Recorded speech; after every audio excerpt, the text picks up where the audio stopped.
Welcome back to the History of Everything, I guess, and welcome back to another hypothetical history video, a bi-weekly series in which I basically fry up my brain cells to find basically what I think would be interesting alternatives to what could have happened in history in various pivotal moments. This is the second installment, and today, instead of talking about purely political stuff, I want to talk about something a little bit more spiritual, if you will. For that, I want to take you back to the year 325 AD, more specifically to the Council of Nicaea, to the time when Santa Claus basically punched the first Jehovah's Witness in the face. I saw Santa punching Arius. He really clocked him there that night. Before I get into the meat and potatoes of this video, I want to give you a little bit of a prelude to what we're talking about. We're taking you back all the way to the 320s, to the time of the Arian controversy, which started in Alexandria, present-day Egypt. It all started with this guy right here. His name was Arius. He was a very prominent presbyter, or basically in today's terms, priest in the Alexandrian church. He was a prolific hymnographer, and he basically made a career for himself and gathered a large following because of his teachings and his fiery speeches. And one of the main things that separated him from everybody else around the time, he was the first person to deny the divinity of Christ. Obviously, for any Christians out there that have actually read their Bibles, they will know that the very beginning of the book of John was, in the beginning was the Word, and the Word was God. This is part of the basis of the Trinitarian dogma and the divinity of Christ, which all of us Christians profess every single day. Now, in Arius' defense, he wanted to make a more simplistic version of Christianity, and there was actually more than one Christianity even before Arius. The early church, much to the dismay of many, wasn't this unified organism. It wasn't this monolith, far from it. So, long story short, Arius becomes really popular, he gets a lot of followers, and this creates a lot of controversy within the church, which, even though it's not the official religion of the Roman Empire at the time, in fact, it was still heavily persecuted, it's getting a lot of traction. This obviously gets the attention of Emperor Constantine, later known as Constantine the Great, who wants to find a new unifying force for his entire empire. And that unifying force, he wants it to be Christianity. Obviously, he wants to get things right, considering that he is the emperor of the world's largest empire at the time. So, obviously, he gathers all of the bishops, including Arius, even though he was a presbyter, therefore a priest, not a bishop, in Nicaea in the year 325 AD, to discuss the controversy that was created and find the truth. This event is known as the First Council of Nicaea, which, depending on what denomination of Christian you are, you might either believe that there are 7, 8, 21, and however many ecumenical councils, but the important part in this one is that it's the first time that the Trinitarian dogma is formally formulated in today's terms. Again, this doesn't mean that there was no Trinitarian belief prior to the Council of Nicaea. In fact, there were many church fathers that believed in Trinitarian dogma, albeit a more primitive version of it and a significantly less refined version of it, like, for example, Origen, Pope Clement of Rome, and so on and so forth. So basically, in our timeline, the Nicene Church Fathers, 1, Arius is condemned as a heretic, and for a short period of time, it looks like the entire world was gonna be united under Nicene Christianity. However, like in our timeline, at some point, the vast majority of bishops in the East became Arians. So, for this thought experiment to work, a couple of things need to take place. First of all, in our timeline, the only two major patriarchates of the original Pentarchy that never fell into the heresy of Arianism were Rome and Jerusalem, basically.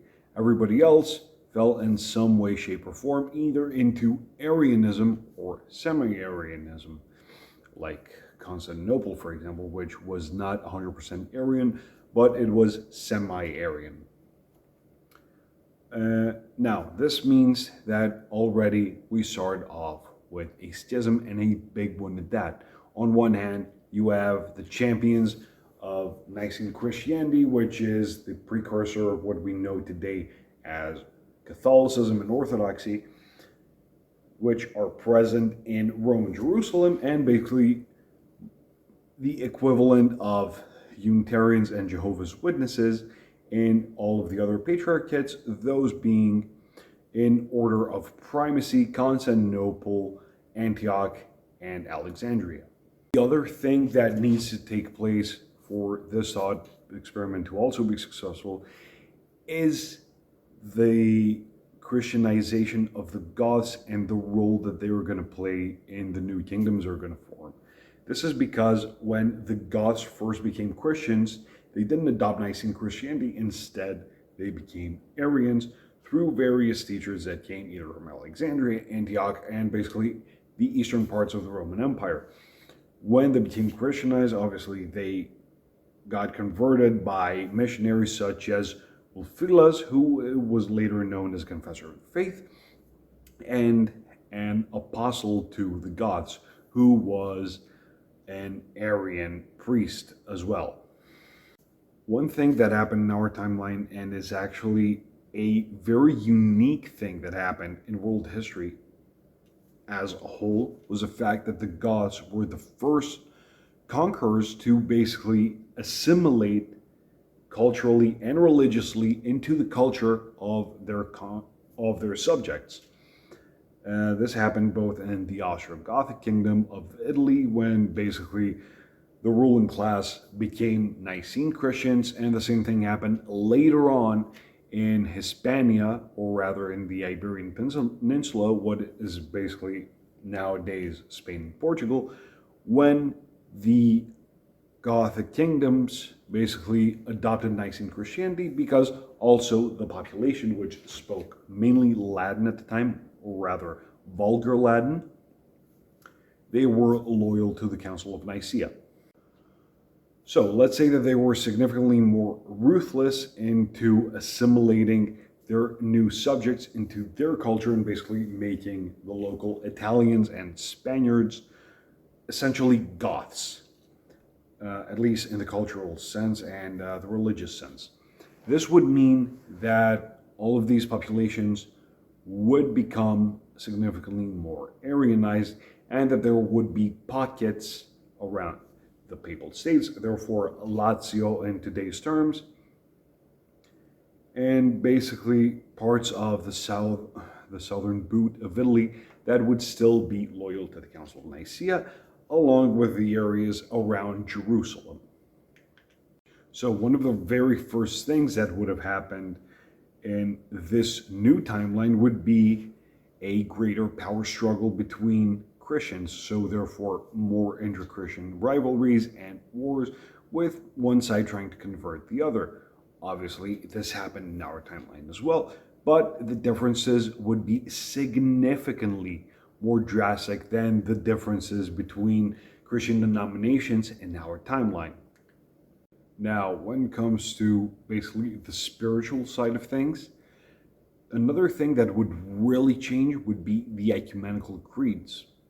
For those of you who don't know what an ecumenical creed is, it's basically a declaration of faith that describes what the Christian faith is all about. Those are three, basically: It's the Nicene Creed, which is the product of the Council of Nicaea, which is basically a diss track on everything that is wrong with Arius' theology. The Apostles' Creed, which is significantly older and is now used mainly by the Catholic Church and some high church Protestants like Lutherans and Anglicans. And then the Athanasian Creed, which is mainly used by Lutherans and Roman Catholics. Now, another fun fact about the Athanasian Creed is basically that it's like a 5-minute version of the Nicene Creed with a lot more anathemas in it. So it's basically a diss track against Arius on steroids. So 2 of the 3 ecumenical creeds are basically there to define the Trinitarian dogma and to basically safeguard the theology of the Council of Nicaea. In our new timeline, since there would be no success in the Council of Nicaea, there would probably be no Nicene Creed widely used, and there would definitely be no Athanasian Creed. This means that we're only left with one widely accepted ecumenical creed, and that is the Apostles' Creed. This, obviously, there's nothing wrong with the Apostles' Creed. It's actually the beginning creed whenever a Catholic is reciting the Rosary, and it also was briefly about to be accepted by the Orthodox Church in the Council of Florence. The only problem with the Apostles' Creed itself, theologically speaking, is that it's not 100% explicit on the Trinitarian nature of God. In this timeline, another thing that would change would be the arts, because a lot, if not most, of the arts of this time period, or rather from the 4th century onward, were either directly or indirectly inspired by Christianity. And when I say Christianity, I'm obviously talking about Nicene Christianity, which includes the divinity of Christ and the Trinity, which obviously inspired many, many beautiful art pieces like the stained glass windows of the Notre Dame, of the Christ Pantocrator fresco in the Hagia Sophia, and of so much beautiful Christian art that would be lost because it never would have been created in our timeline. Instead, it would probably look a lot more like Buddhist art, where basically the Buddha is shown as this greatly enlightened teacher, and the apostles being akin to his followers. Therefore, basically focusing more on Christ's created nature according to Arian theology, rather than the Trinitarian dogmas that we all know and follow today. Another very important thing is that in this timeline, there is a very good chance that the Filioque would have been added significantly earlier in the Creed as a means of combating Arianism. Obviously, the Filioque is a very, very loaded subject. It is a very heavily charged theological debate with no one being able to find a conclusive answer. And I will probably be making a video in the future on the Filioque from a completely unbiased historical and linguistic point of view, because fortunately enough, I do speak Greek as my native language, and I also do speak Latin, which helps in the understanding of the controversy behind the Filioque. The last thing on this little thought experiment that I'm doing right now is what would have happened if Arianism was the main form of Christianity during the time of the rise of Islam. I would make the case that Christianity under Arianism would fare significantly better than Christianity did in our timeline, and that is because of Semitic monotheism. Basically, Arianism is a byproduct of a Semitic population, therefore, basically the Egyptians, following their version of Christianity, which at the time, whenever we're talking about Semitic populations, they follow a very strict form of monotheism. Think of Judaism, think of Islam, with Islam coming from the Arabs. But my point is that basically the Trinity, or at least parts of its formulation, are a byproduct of Greek thinking, more specifically Plato's metaphysics. So basically, because the Christians in this timeline would not be seen as idolaters, instead they would just be seen as normal monotheistic followers and as simply peoples of the book, there is a good chance that they would be able to either form alliances, or in the events that they would be taken over, there is a good chance that they would have fared significantly better than the Christians of our timeline. So yeah, this has been the history of everything, I guess. Don't forget to like, share, subscribe, comment, and follow me on all my social media. And if you really enjoy my work, please consider becoming a patron of mine on Patreon, where you can get many more perks in the future. Peace.